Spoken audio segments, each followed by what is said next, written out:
This PowerPoint is about defining cultural and social psychology. If we define culture, we need to kind of look from a very macroscopic and microscopic perspective. So if we start out just by looking at culture as an adaptation, we can see that migration has been happening for all of history. It can be dependent upon everything from changing seasons to politics, reasons for leaving one's home, state, or country.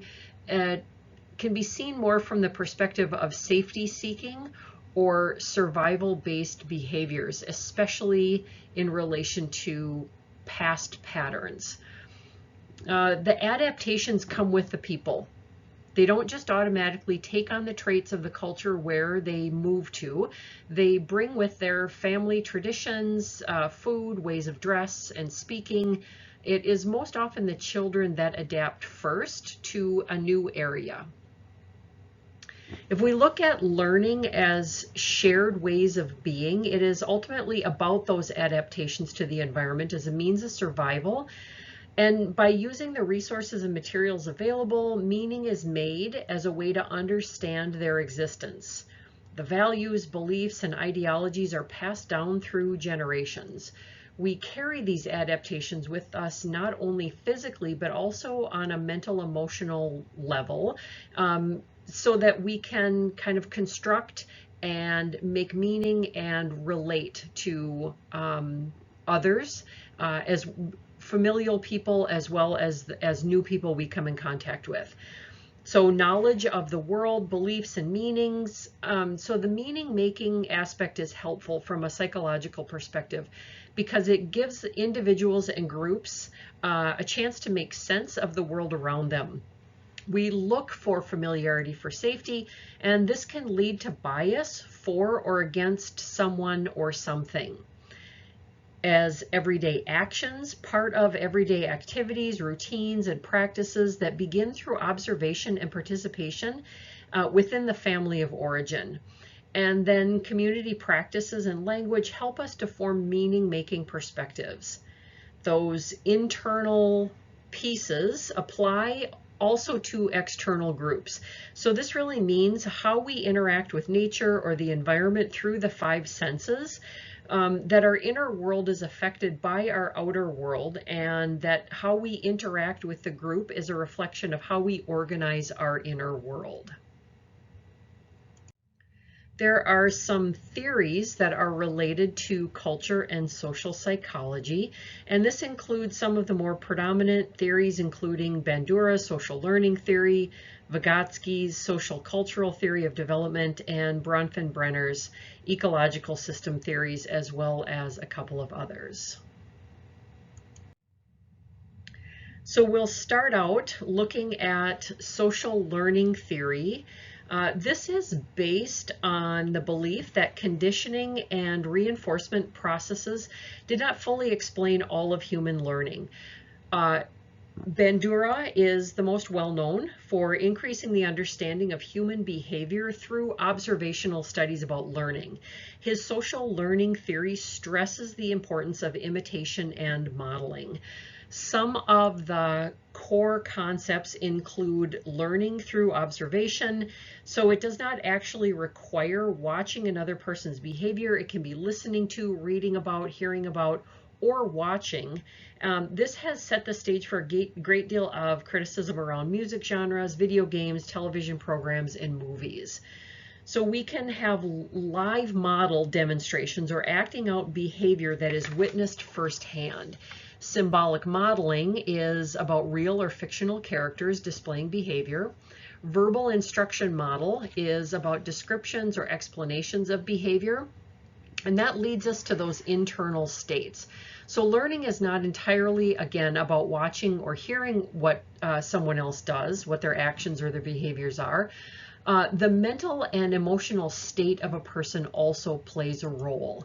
So intrinsic reinforcement, which is about thought and cognitions, often termed social cognitive theory, is about internal rewards, pride, satisfaction, a sense of accomplishment. keeping this in mind during discussions about addiction and even behaviors displayed in groups.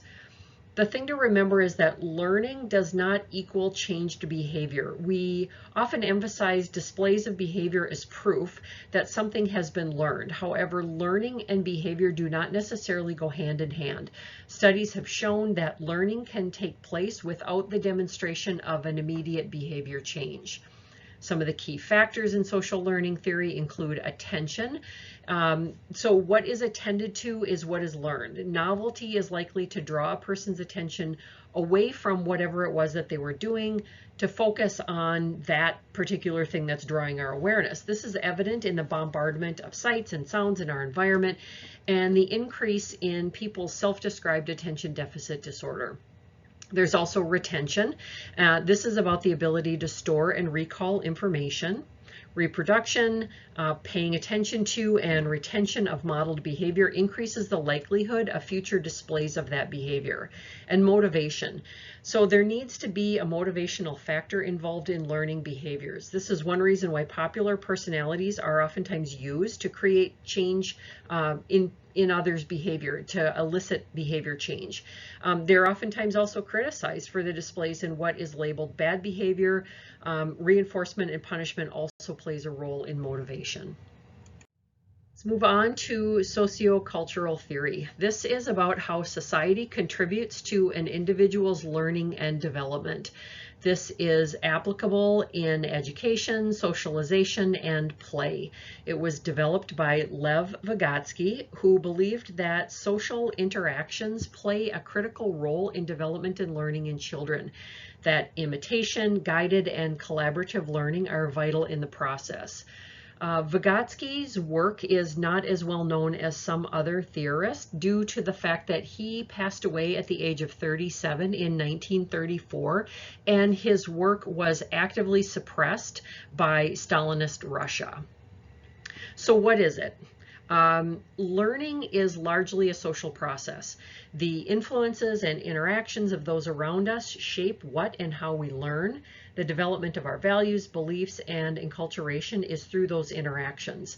Not only the adults around us as we grow, but also peers and others in our environment. They are an important factor in the development and the use of tools and signs that have been culturally defined, and they play a part in the development of higher psychological function. So tools of intellectual adaptation is about ways that culture is internalized. What is emphasized by an influential group is what is most likely adopted by an individual. Now, one aspect of Vygotsky's work is something that he called the zone of proximal development. He describes this as the space between what is known and what is not known. It is up to parents and teachers to foster learning and opportunities to fill in those gaps. Bronfenbrenner's ecological system, he developed this in the 1970s and was influenced by working and studying group dynamics. He talks about human development was the key interest for Bronfenbrenner, with his primary idea that interaction with what he called enduring environments. These shaped children's development, and this in turn shaped how humans make meaning in life. There is impact through interaction, which means that the world we interact with impacts us from the family we are born into, to the people that we socialize with, and then ultimately the community we become part of. He talks about developmental stages, which include the earliest interactions with our family of origin, their beliefs, values, and ways of being that become the bedrock for how we as individuals interact with the world at large. Looking at things kind of from that micro, very narrow child part, the family, school, peers, you can see in the very center, all the way out to those macro systems. So he kind of conceptualized this as a nested system where the ever-expanding rings encompass the earlier rings. This does not explain culture, but rather shows the structures related to what we know as culture. And then just a couple of similar theories. There's Wiesner's. This theory is similar to Vygotsky and Bronfenbrenner's in that it is related to culture and development along with conceptual and empirical work, stating that the community provides children with pathways for development that are internalized through everyday routines that individuals engage in. So he talks about behavioral and mental processes, that conflict can arise during growth and development of an individual when a family members when they no longer share values, beliefs, or ideals. The person becomes an active agent, no longer a passive recipient of the culture. And then Rogoff, her theory is also similar to Vygotsky and Bronfenbrenner in that community routines are instrumental in the formation of cultures. So she looked at culture as a mediator, meaning that learning processes are related to cultural practices which dictate how and when the child participates in the community. These roles are initially defined by our caregivers. And then finally, cultural identity. We learn through adherence to values, rituals, behaviors, and religious traditions. These are things that are generally passed down through the family of origin. There's intergenerational transmission of familial and cultural narratives which affect the formation of personal narratives and identities. Changes tend to take place in adolescence and into young adulthood as our circle of interaction grows larger. We have obligations and there are commitments that change, and people often struggle to reconcile who they were with who they are becoming. Thinking about understanding ourselves helps us to really understand others and vice versa.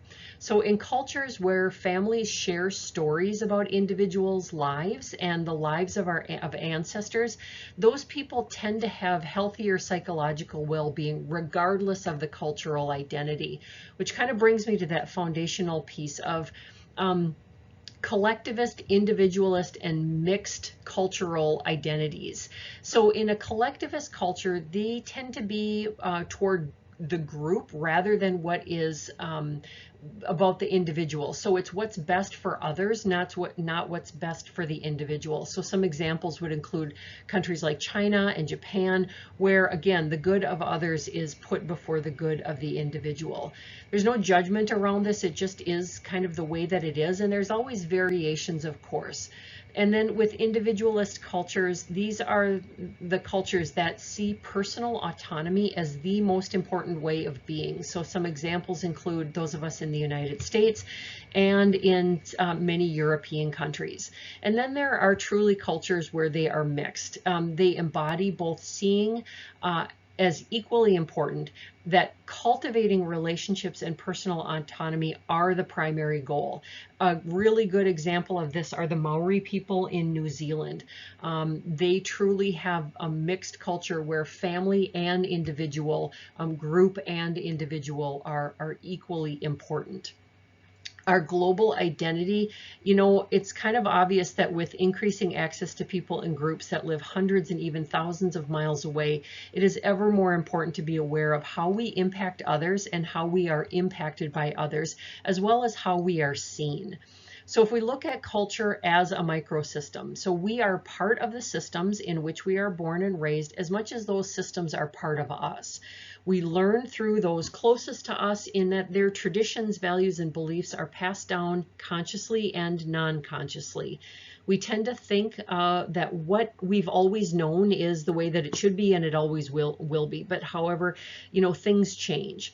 What is important to acknowledge is that there are differences, and we need to also embrace the similarities within all cultures and social structures. Exposure to different groups is good for healthy mental and emotional development, as long as we can maintain an air of neutrality and not try to impose our values and beliefs on each other. And of course, here are some references.